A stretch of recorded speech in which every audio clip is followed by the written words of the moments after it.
This other one's going to be big, and dare I say it might even make some enemies. What I took from this is that there is no right or wrong.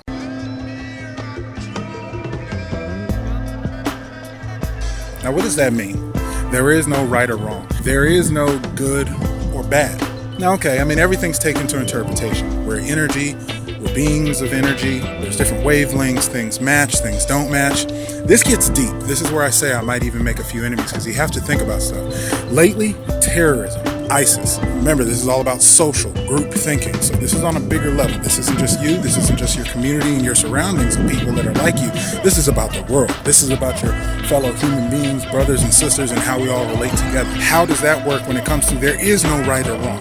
There is no good or bad. We're all human beings. We all have basic fundamentals. We want love, we want union, we want companionship, we want success, we want happiness, joy, and freedom. So does that mean that those other people on the other side over there that feel a different way or think a different way about certain things, religion, laws, in certain places in the world, a woman isn't supposed to do certain things, she's not allowed to do certain things, she's thought to be not capable of doing certain things, mentally handicapped even? Obviously, I mentioned, the group ISIS going out there doing global terrorism. Everybody's going to have their own thoughts. Are those individuals at ISIS any more right or wrong than you or I? I don't have that answer. I'm not that higher power. I don't make that determination. I don't know why assumed or labeled good or bad things exist. Why there's evil and then there's good. The thing I invite you to really contemplate and think is what is good and bad? What is right and wrong? Now, of course, we have moral values. Obviously, death, torture, terrorizing, all those things of that nature can affect other people, and that's obviously not good. That's not good for the better cause. That's not good for other human beings. That's not good for the big picture. But then again, there you go. I say good. What is good?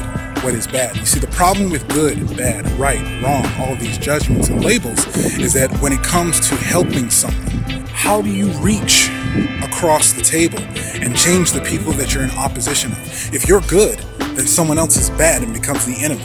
Guess what? On that side, if they're considered bad and you're good, then their good is your bad. You get that? I mean, how do you reach out to help somebody? How do you reach out to change somebody, to connect with someone, to help make the world a better place if automatically you take the approach of they are wrong, I am right, I am good, they are bad?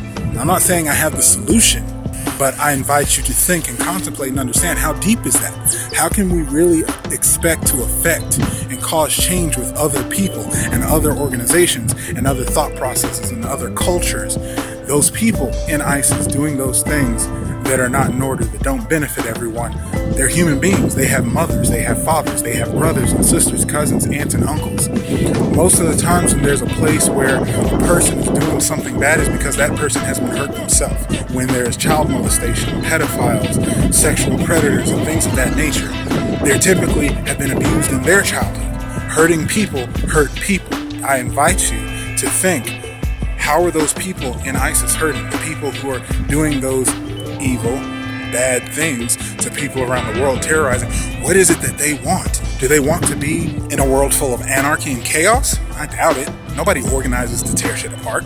Most of the times there's some higher greatness, some better cause. Maybe they want peace in their way. Pax Americana, Pax Romania, a phrase you might have learned in history and going to school that means peace by a certain culture standard. Well, what if you think about terrorists are just trying to get the peace that they need? I don't know in depth of the struggles and things going on over there, but when you think about all the fighting that goes over in the Middle East, Israel, Islam, Buddhist, like I said, I'm not into the struggle.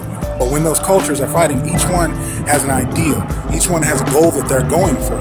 The problem is when someone else determines that their ideals and goals are bad, evil, not right. The people in ISIS want something.